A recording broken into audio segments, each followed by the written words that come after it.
Obrigada. Eu vou passar agora a palavra à nossa colega da EAPN Europa, Jéssica Machakova, que é Senior Policy Officer na EAPN. Eu acho que ela já está online conosco. Jéssica, are you with us? Hello, yes, I'm here. The only Yes. problem is that can you hear me well? Yes. Yes, I yes. was told I could speak in French. Is that okay? Yes, you can speak okay. in French, okay. Okay. And you share the presentation with yes, us? Ok.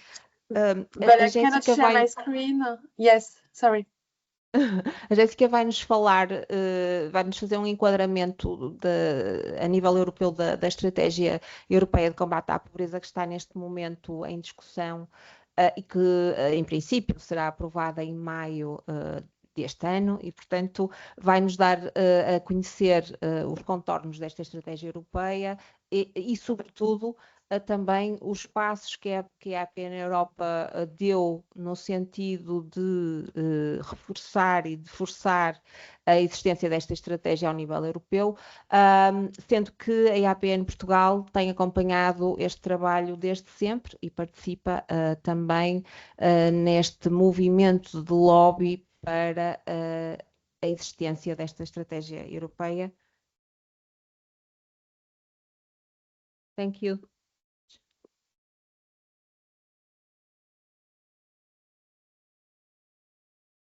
You can share the presentation. Alors, yes, Okay. but the problem is I cannot share my screen. I don't know why, but the option okay. is not available for me. You can share the screen.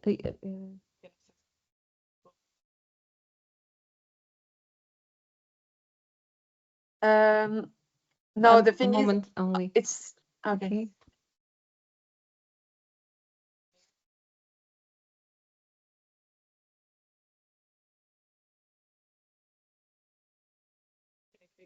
Sim, com o e-mail. Também tenho, mas estava só a ver se conseguiu. Ver se aparece aqui. Não sei como podemos fazer nós. São saludares? Posso reencaminhar para uma de vocês, se quiserem.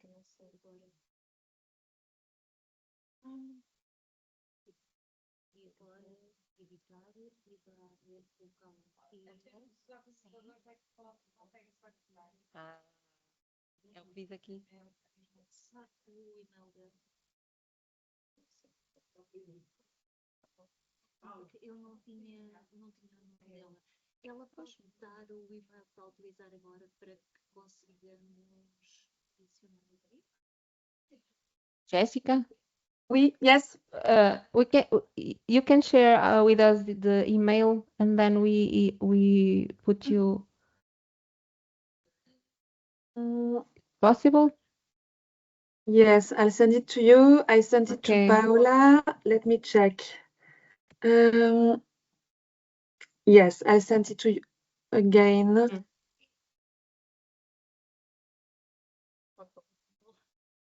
Voilà, I just sent dela. it to Ela está no escritório. É? Ok. Eu só um bocadinho. Tenho que procurar. Não está aqui agora a aparecer. Quem foi? Foram vocês que passaram o convite.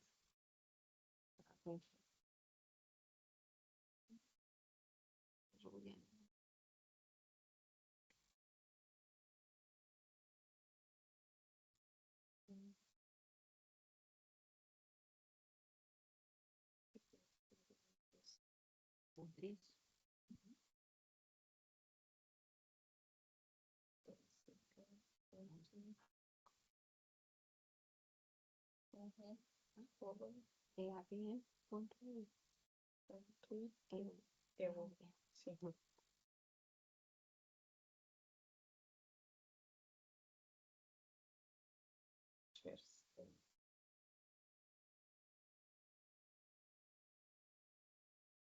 Ela tem que entrar agora com o link que nós enviamos.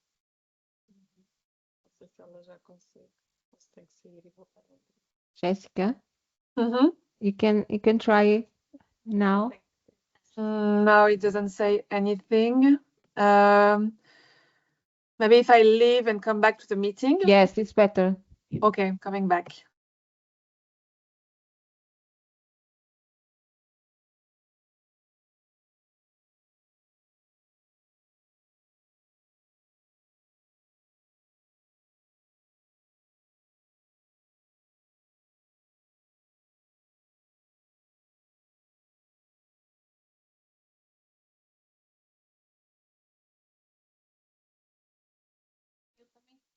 No, I cannot share it.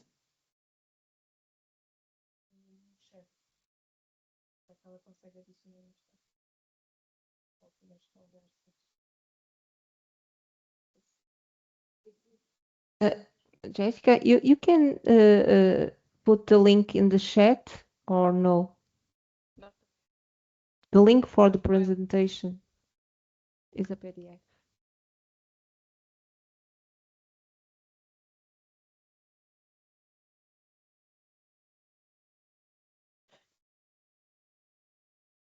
No, it's not working. I cannot click on the link on the share screen option.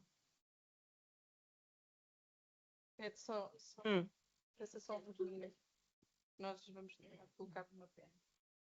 Jessica, only a moment because we will put in a pen. Okay? Okay. Thank you. Sorry. No problem. Thank you.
Por aqui no chat.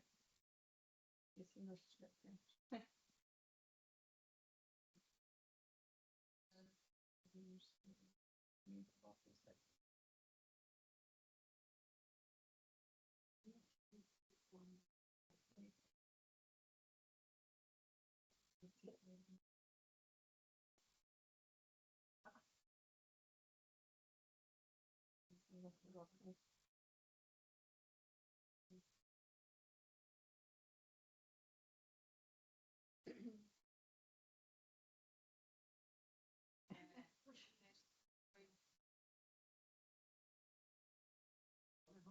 Agora eu ia partilhar coisa também.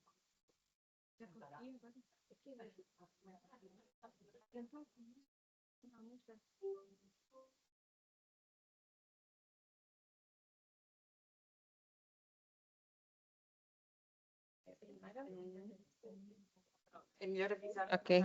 Jessica? Yes, I can hear you. Yes, it's okay. We have the presentation and you Okay. can speak in French. Thank you. Très bien. Merci. Et merci pour votre patience. Et merci beaucoup pour l'invitation de la part de EIPN Europe. C'est un honneur pour nous, pour moi, de représenter le secrétariat de EIPN à cette conférence. C'est la première fois que je vais donner une présentation en français pour EIPN, donc je suis désolée à l'avance si j'hésite sur certains mots, mais c'est ma langue maternelle, donc c'est plus facile pour moi. Voilà, est-ce que je peux avoir la prochaine slide, s'il vous plaît? Merci. Donc, avant de commencer ma présentation, donc, qui portera sur la future stratégie européenne de lutte contre la pauvreté, quelques mots du coup sur le European Anti-Poverty Network, qui est ce qu'on appelle une organisation parapluie, en français Umbrella Organization, donc de 31 réseaux nationaux, dont EIPN Portugal. Nous avons également dans nos membres 13 organisations européennes qui travaillent sur des sujets comme le sans-abrisme, comme les droits des personnes sans papier, la lutte contre le racisme, et qui du coup permettent d'étendre notre champ d'impact politique à Bruxelles. Et nous travaillons également via les membres nationaux avec les personnes en situation de pauvreté. Nous organisons en coopération avec les membres nationaux des activités annuelles avec les personnes concernées. Et tout cela dans 2 objectifs. Le premier, c'est de plaider pour l'éradication de la pauvreté en Europe. Et notre deuxième objectif, c'est de s'assurer que les personnes en situation de pauvreté sont incluses dans les processus de décision européens. Car évidemment, c'est pas nouveau et ce n'est pas qu'au niveau européen, vous le savez, je suis sûre mieux que moi. Les voix des personnes directement concernées ne sont pas incluses et nous n'avons pas encore au niveau européen, en tout cas, de structure de démocratie directe, stable et durable. Donc, c'est un de nos objectifs de plaidoyer. Est-ce que je pourrais avoir la prochaine slide, s'il vous plaît? Donc, avant d'aller plus dans le détail de la future stratégie anti-pauvreté et tout le travail de plaidoyer que EIPN a fait depuis 1 an et demi sur cette stratégie, je voulais d'abord donner un aperçu de ce qui existait à l'heure actuelle au niveau européen dans le cadre de la lutte contre la pauvreté. Donc, il y a d'abord le pilier européen des droits sociaux qui a été proclamé en 2017 à Porto, il me semble, si je ne me trompe pas. En tout cas, en 2021, il y a le premier plan d'action de mise en place du pilier des droits sociaux qui a été adopté. Et là, c'est pour ça qu'on parle des indicateurs de Porto, qui met en place 3 indicateurs, dont un objectif de réduction de la pauvreté au niveau européen de 15 millions de personnes, dont 5 millions d'enfants d'ici 2030. Donc 2030, dans 4 ans. Je vais revenir sur cet indicateur plus tard dans ma présentation, mais dans 4 ans, l'Union européenne est censée avoir réduit la pauvreté d'un niveau de 15 millions de personnes. Voilà, et pour l'instant, ce n'est pas le cas. Le Fonds social européen plus, qui est le mécanisme financier actuel de financement européen de projets sur l'inclusion sociale, de lutte contre la pauvreté, entre autres. Et pardon, mon chat vient de me sauter dessus. La European Child Guarantee en anglais, en français, je ne sais pas trop comment la traduire. C'est une garantie pour l'enfance, je crois que ça s'appelle comme ça, qui a été adoptée il y a quelques années et qui donne en fait, qui offre un filet, un soutien aux enfants en situation de pauvreté. La recommandation du Conseil sur le revenu minimal qui a été adoptée en 2023 et la plateforme européenne pour combattre le sans-abrisme qui du coup réunit des acteurs de différents horizons. Je n'ai pas mentionné les législations européennes parce que ce serait trop long. Voilà, je voulais surtout vous donner un contexte, le contexte politique. Et en fait, surtout, ce qui est important de mentionner, c'est qu'aujourd'hui, au niveau européen, ce qui reflète également ce qu'il se passe au niveau national, les grandes priorités de la Commission européenne sont la compétitivité, la sécurité et la défense. Et nous, ce qu'on voit au niveau européen, c'est que on ne voit pas une volonté politique de la Commission européenne de faire cohabiter la lutte contre la pauvreté et les priorités de compétitivité, de sécurité et de défense. ce qu'on voit, c'est que ces 3 priorités prennent tout le dessus en termes d'agenda politique, en termes de financement, et qu'en contrepartie, et je reviendrai également dessus dans ma présentation, à la fois l'attention politique, ça va, si j'entends un micro qui n'est pas éteint, c'est OK? Bon, je continue. On voit que du coup, par exemple, les budgets contre la pauvreté seront coupés, seront réduits pour les prochaines années, mais je vais revenir dessus. Est-ce que je pourrais avoir la prochaine slide, s'il vous plaît? Alors, donc ce que je disais dans ma slide précédente, c'est que d'ici 2030, l'Union européenne s'est engagée à réduire la pauvreté de 15 millions de personnes, dont 5 millions d'enfants. Or, ce qu'on voit en pratique, et donc ça, c'est écrit dans la case au milieu de la slide que j'ai préparée, le nombre de personnes n'a été réduit que de 1,6 million. Donc ça, c'était les chiffres pour 2023, et maintenant, c'est 2,4 millions à peu près. Mais qu'aujourd'hui, il y a toujours 93 millions de personnes à risque de pauvreté et d'exclusion sociale. Donc c'est à peu près 21% de la population dans l'Union européenne, donc 1 personne sur 5. Donc ce qu'on voit, c'est que les actions qui ont été mises en place depuis cet engagement de réduire la pauvreté de 15 millions de personnes en 2030 n'ont pas été traduites par un impact concret sur le nombre de personnes en situation de pauvreté. Et aussi, on parle de ces statistiques aussi, elles reflètent que les chiffres officiels. Comme vous savez, il y a énormément de monde qui ne sont pas comptés dans ces statistiques, qui ne reflètent pas la complexité et le nombre réel de personnes qui sont en situation de pauvreté. On peut penser aux personnes sans abri, aux personnes sans papier, qui ne sont pas incluses dans les statistiques officielles. Face à cela, la nouvelle Commission européenne qui a commencé en 2024 s'est engagée à adopter une stratégie européenne contre la pauvreté et également un plan pour le logement qui lui a été adopté en décembre. Donc ces 2 grandes initiatives sont censées donner un coup de fouet, accélérer du coup l'action de l'Union européenne dans ce domaine.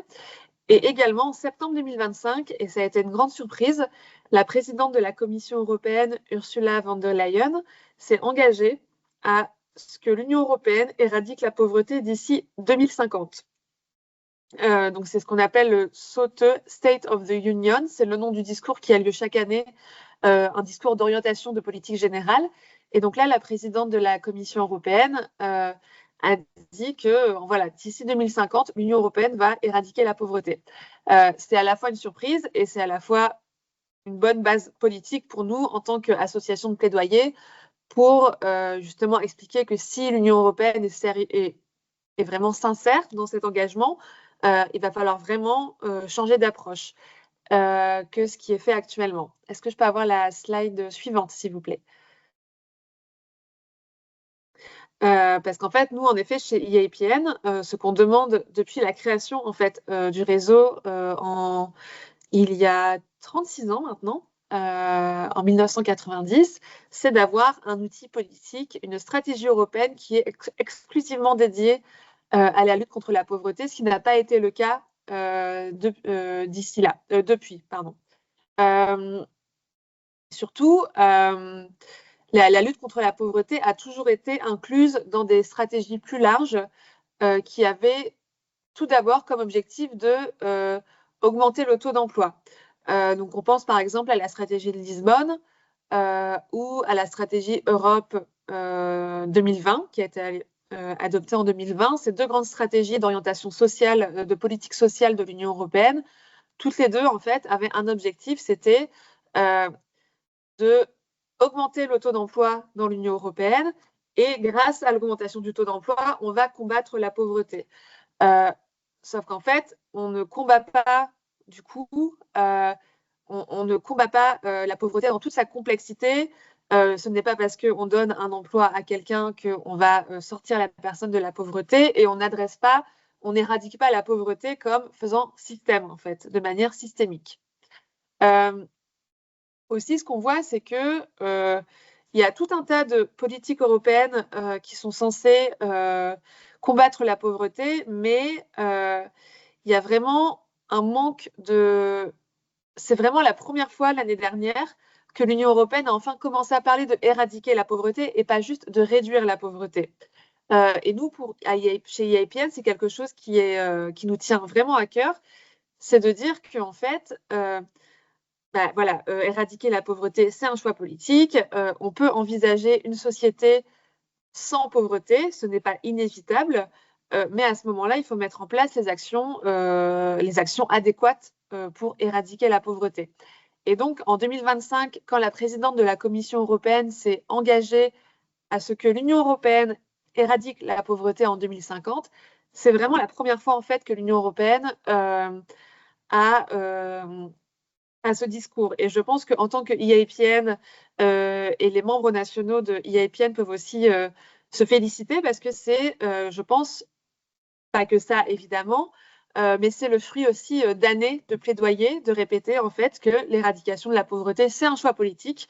Et donc, on espère que cette future stratégie européenne contre la pauvreté sera équipée des moyens adéquats pour l'éradiquer. Est-ce que je peux avoir la prochaine slide, s'il vous plaît?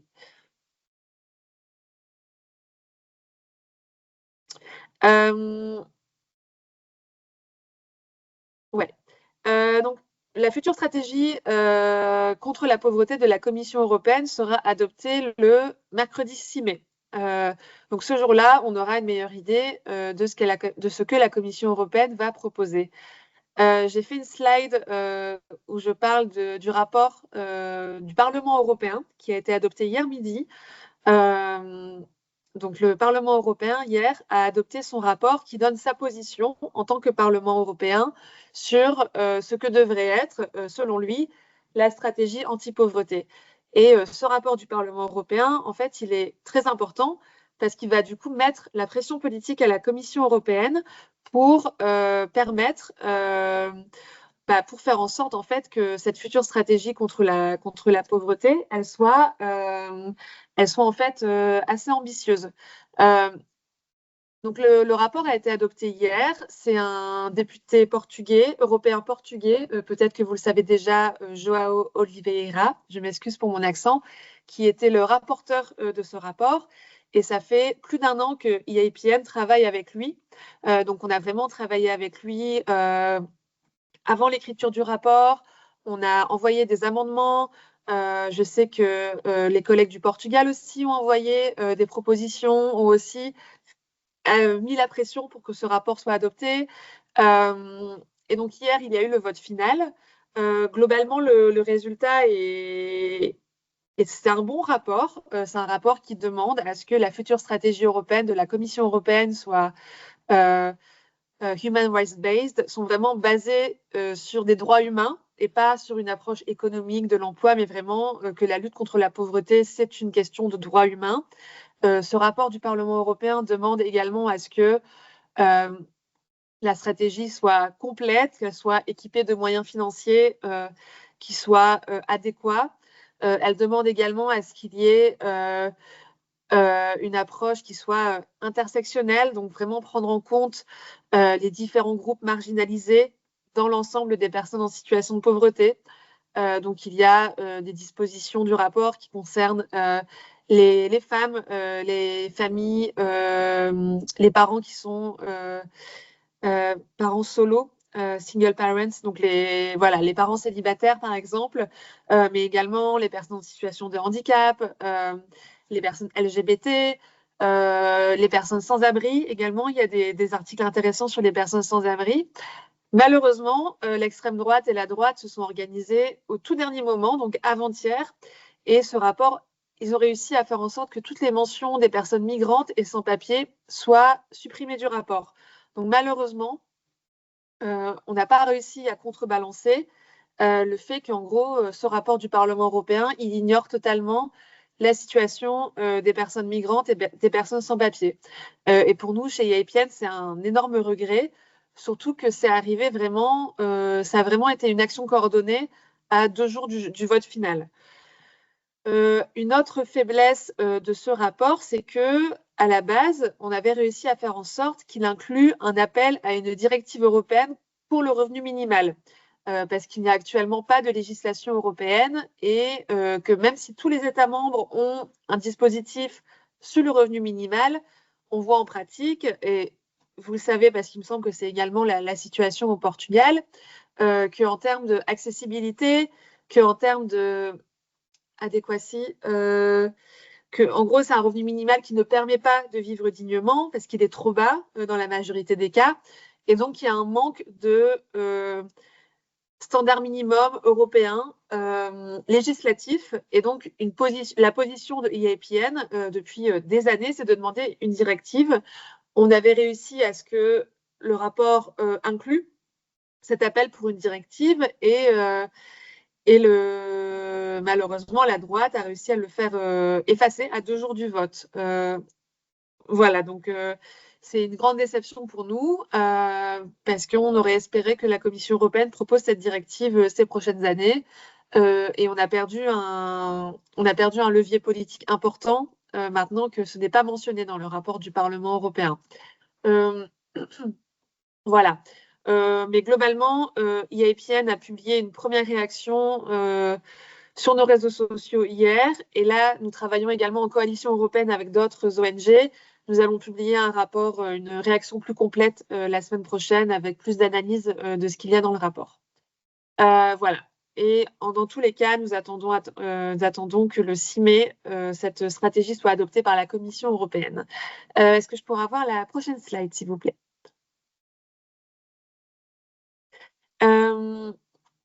Donc, dès que nous avons appris avec EIPN que que la Commission européenne était en train de préparer une stratégie, nous, on a vraiment priorisé. Pour nous, c'était vraiment important de faire du plaidoyer dès le tout début, en fait, du processus d'écriture, du processus de réflexion de cette stratégie. Et c'est pour ça qu'il y a 1 an, nous avons publié 2 documents. Mais là, dans ma présentation, je vais me concentrer sur le papier de positionnement, Position Paper, Towards the Eradication of Poverty, donc qui inclut nos recommandations sur la future stratégie européenne. Je vais, tout en parlant, retrouver le lien. Ah ben voilà, il est dans mes favoris et je vous le mets dans le chat, comme ça vous l'avez. Il me semble que le rapport a été traduit en portugais. Il me semble. Voilà, bon, en tout cas, je vous ai posté le lien en anglais. Donc, en fait, dans ce rapport, dans ce papier de positionnement que j'ai écrit il y a 1 an maintenant, on a vraiment mis tout ce qu'on voulait, vraiment le standard parfait, notre stratégie de rêve, voilà, à quoi ça ressemblerait. Et c'est développé dans ce papier que je vais vous présenter maintenant, du coup. Donc, on demande, vraiment dans les grands principes, ce qu'on demande, c'est qu'une stratégie, nous voulons que la Commission européenne s'engage en fait à mettre en place des actions dans un horizon politique de long terme d'éradication de la pauvreté et pas juste de s'arrêter à des indicateurs de réduction. On demande également à ce que la participation des personnes en situation de pauvreté soit centrale dans toutes les étapes de la stratégie. Et je vais y revenir après. Nous demandons que dans cette stratégie, on ne parle pas que de questions économiques et sociales, mais on parle également des autres aspects en fait qui vont au-delà de ces questions. Donc, j'y reviendrai après, mais tout ce qui est lien entre pauvreté et climat, tout ce qui est criminalisation de la pauvreté, tout ce qui concerne l'intelligence artificielle, l'utilisation, la digitalisation de la société et comment ces processus en fait interagissent en fait avec la pauvreté. Et on demande également à ce que cette stratégie européenne soit cohérente et complétée avec des stratégies locales et nationales. Donc, au Portugal, c'est le cas, mais pas dans tous les États membres. En fait, la situation est très différente en fait, en ce qui concerne les stratégies locales et nationales. Donc, nous allons sortir là bientôt notre rapport annuel qu'on appelle le Poverty Watch, qui va porter justement sur une étude plus approfondie de ce qui existe déjà au niveau national et local et nos recommandations pour le niveau européen pour s'assurer qu'en fait, voilà, on ne va pas éradiquer la pauvreté avec juste des actions européennes ou juste des actions locales et nationales. Il faut que tout travaille ensemble, d'où l'importance d'intégrer ces stratégies locales et nationales, de faire en sorte qu'il y ait un dialogue entre ces 3 niveaux de pouvoir. Est-ce que je peux avoir la prochaine slide, s'il vous plaît? Alors, donc, à la base, dans notre stratégie de plaidoyer, on s'était vraiment concentré dans une première étape à réfléchir à quel processus, en fait, pour avoir une stratégie contre la pauvreté qui soit vraiment complète, qui prenne en compte les voix des personnes concernées, etc. Là, cette slide est un peu plus technique, donc je vais passer un peu vite. Et surtout, maintenant que la stratégie est quasiment écrite, on l'utilise moins dans notre plaidoyer parce qu'on doit vraiment prioriser maintenant de faire du plaidoyer sur le contenu. Mais ça reprenait un peu ce que je disais maintenant. À la base, on avait imaginé un processus de création de ces stratégies européennes basé sur 4 piliers. Et c'est là, en fait, qu'on avait développé toute une réflexion qu'on a portée auprès de la Commission européenne sur voilà, comment faire en sorte que ces stratégies ne soient pas qu'un énième texte politique, une énième stratégie sans effet, mais pourquoi elle doit avoir un horizon politique de long terme d'éradication de la pauvreté, pourquoi il faut inclure les personnes en situation de pauvreté, et pourquoi, et surtout, on doit faire en sorte qu'il y ait un budget adéquat et qu'il y ait une gouvernance aussi qui soit forte. Donc, qu'il y ait un coordinateur ou une coordinatrice européenne, qu'on mette plus de moyens vers la data collection, collecte des données, vers la recherche, etc. Est-ce que je peux avoir la prochaine slide, s'il vous plaît?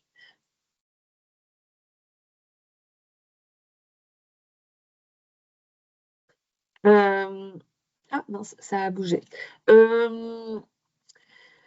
Par contre, voilà, là, je vais peut-être passer un peu plus de temps pour vous expliquer le contenu de notre position paper. Donc, vraiment, on a identifié dans ce papier 12 priorités où on pense que la Commission européenne devrait prendre en compte et inclure dans cette stratégie européenne contre la pauvreté. Donc, dans la colonne de gauche, nous avons déterminé 5 priorités qui sont en relation avec le pilier européen des droits sociaux. Donc, on a vraiment divisé. Voilà, ce qu'on voulait vraiment, c'est que la Commission européenne mette en place, vraiment priorise ce qu'on appelle une Active Inclusion Approach, une approche inclusive, d'activation inclusive. Je ne sais pas trop comment la traduire en français. Qui est basée sur le fait d'avoir un revenu adéquat, accessible et qui permette d'avoir une vie digne pour tout le monde. Dans notre deuxième priorité, on demande à ce qu'il y ait des actions spécifiques qui soient mises en place pour éradiquer la pauvreté des travailleurs et travailleuses. Une troisième priorité, donc, c'est de assurer un accès aux services essentiels, donc les services publics, la protection sociale, à tous les stages de vie et pour tout le monde. Une quatrième priorité, c'est que le sans-abrisme et l'extrême pauvreté, donc la pauvreté matérielle sévère, je ne sais pas trop comment la traduire, Severe Material Deprivation, où vraiment l'extrême pauvreté soit priorisée dans le cadre de cette stratégie. Et enfin, que cette stratégie soit aussi intersectionnelle, donc prenne en compte les aspects de genre, la lutte contre le racisme, contre les discriminations en général. Ce qui, du coup, me ramène à la deuxième partie de ce schéma, donc tout ce qui est priorité qui vont au-delà du pilier des droits sociaux, donc vraiment au-delà des aspects socio-économiques. Nous demandons également à ce qu'il y ait la reconnaissance légale au niveau européen de la discrimination sur base de statut socio-économique, ce qui n'existe pas encore au niveau européen. Ça existe dans quelques pays. J'avoue que je ne sais plus pour le Portugal, mais en tout cas, ça existe en France, par exemple, et en Belgique, je crois. Mais au niveau européen, il n'y a pas de cadre légal qui permette de reconnaître le statut économique comme une discrimination. Nous voulons également que cette stratégie européenne protège les migrants, les demandeurs d'asile et les personnes sans papier. Et c'est pour ça que pour nous, c'était important que ces personnes-là soient mentionnées dans le rapport du Parlement européen. Malheureusement, ce ne sera pas le cas, mais c'était une de nos priorités. Priorité numéro 8, le droit à accéder à de la nourriture abordable, mais aussi saine et de qualité. Ce qui est aussi en lien avec la priorité 9 sur la transition verte, s'assurer que les personnes en situation de pauvreté ne soient pas exclues et ne soient pas pénalisées par les mesures mises en place pour la transition écologique. La priorité numéro 10 concerne les droits digitaux des personnes en situation de pauvreté. Donc là-dedans, nous demandons que la digitalisation des services publics ne soit pas une condition, ne soit pas inconditionnelle pour accéder aux services. Nous demandons également à ce que l'utilisation de l'intelligence artificielle dans l'allocation, par exemple, des aides sociales soit en fait régulée, parce que pour l'instant, le cadre juridique est très flou. Notre priorité numéro 11 concerne la criminalisation de la pauvreté. Donc voilà, vraiment, ce qui est une réflexion des actions à cette encontre. Et la priorité numéro 12, c'est la protection des associations et des activistes qui luttent contre la pauvreté. Car au même titre que d'autres domaines d'activisme ou d'autres domaines de la société civile, nous voyons que il y a de la répression administrative et financière à cette encontre. Et la situation est de plus en plus difficile et je suis sûre que vous le savez tout autant que moi. Est-ce que je peux avoir la prochaine slide, s'il vous plaît? Et visiblement, je parle plus lentement en français qu'en anglais car je vois que j'ai pris beaucoup de temps déjà, donc je vais accélérer, mais nous sommes bientôt à la fin de la présentation.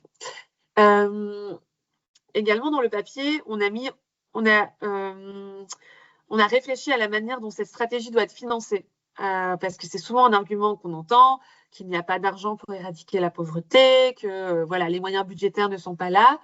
Donc nous avons commencé à donner des recommandations à ce sujet. Je ne sais pas si vous êtes familier avec le processus de semestre européen, je vais l'expliquer très rapidement. C'est un processus européen de coordination des politiques monétaires, économiques, sociales des États membres. Et je vais très rapidement sur cette analyse. Nous, ce qu'on constate, c'est que ce semestre européen, il est aussi un vecteur de austérité, puisque la Commission européenne l'utilise pour encourager les États membres à couper dans les services publics, à déréguler, à mettre de la compétitivité dans les transports, dans l'énergie, de ouvrir les marchés. Mais ce qui a une conséquence, c'est d'affaiblir les mécanismes de protection sociale, de lutte contre la pauvreté. Donc nous plaidons vraiment pour une réforme totale de ce semestre européen et de vraiment mettre les questions sociales en son centre. La question de la fiscalité est également essentielle. Au niveau européen, les questions de fiscalité sont compliquées car il faut une unanimité des États membres pour prendre une décision. Toutefois, nous continuons à plaider pour une fiscalité qui soit la moins progressive, en tout cas une fiscalité qui soit juste, voilà, et qui taxe majoritairement les plus aisés, alors qu'aujourd'hui, par exemple, on le voit, la Commission européenne ou les États, ou certains États, comme la Belgique en ce moment, mettent l'accent sur l'augmentation de la TVA, donc la taxe sur la valeur ajoutée qui concerne tous les produits achetés. Mais par exemple, cette taxe, elle touche tout le monde puisque tout le monde achète des produits et tout le monde est taxé de la même manière selon son revenu. Nous, ce qu'on veut vraiment, c'est c'est une taxation qui taxe en fait les plus riches. Aussi, en ce qui concerne le niveau du budget européen, qui est négocié tous les 7 ans, là, le prochain budget commence en 2028. Nous sommes très inquiets de la proposition de la Commission européenne, puisque, comme je le disais, les fonds sociaux vont être coupés et plus difficiles d'accès, alors que beaucoup plus d'argent seront mis dans la défense, la sécurité, la fermeture des frontières. Voilà, et ce qui nous amène en fait à une question qui va aussi conduire notre travail ces prochaines années. Est-ce que la croissance et la compétitivité sont vraiment compatibles avec l'éradication de la pauvreté? voilà, il y a des chercheurs comme Joseph Stiglitz ou des représentants, par exemple comme le rapporteur des Nations Unies, Olivier de Scutter, qui pense que non, ce n'est pas compatible. Nous aussi, on souhaite continuer cette réflexion car il y a un paradigme dominant au niveau de la Commission européenne qui est très difficile à combattre. Est-ce que je peux avoir la prochaine slide, s'il vous plaît? Et comme ça, je suis bientôt à la conclusion. Donc rapidement, donc notre rapport sur les stratégies locales et nationales de lutte contre la pauvreté va sortir en mars. Je n'ai pas la date exacte encore, mais voilà, il va être. On aura bientôt plus de matière pour faire du plaidoyer sur ce domaine. Et nous demandons également à ce que les États candidats soient inclus dans la stratégie de lutte contre la pauvreté. Est-ce que je peux avoir la prochaine slide, qui est la dernière, je crois? Non, voilà, c'est ça. Merci.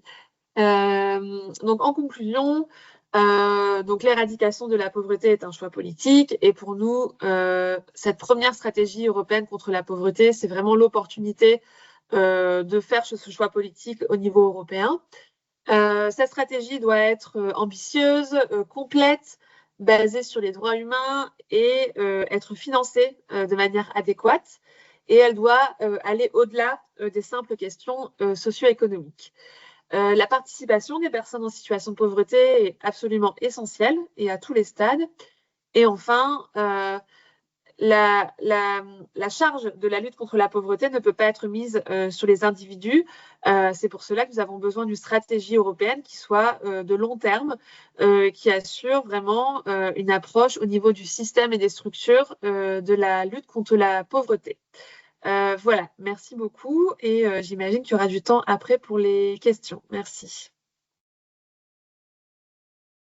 Thank you, Jessica. And you stay with us to the final discussion? It's possible? Okay, thank you. Yes, if it's possible, or maybe because it's going to be in Portuguese as well, the next intervention, right? Okay.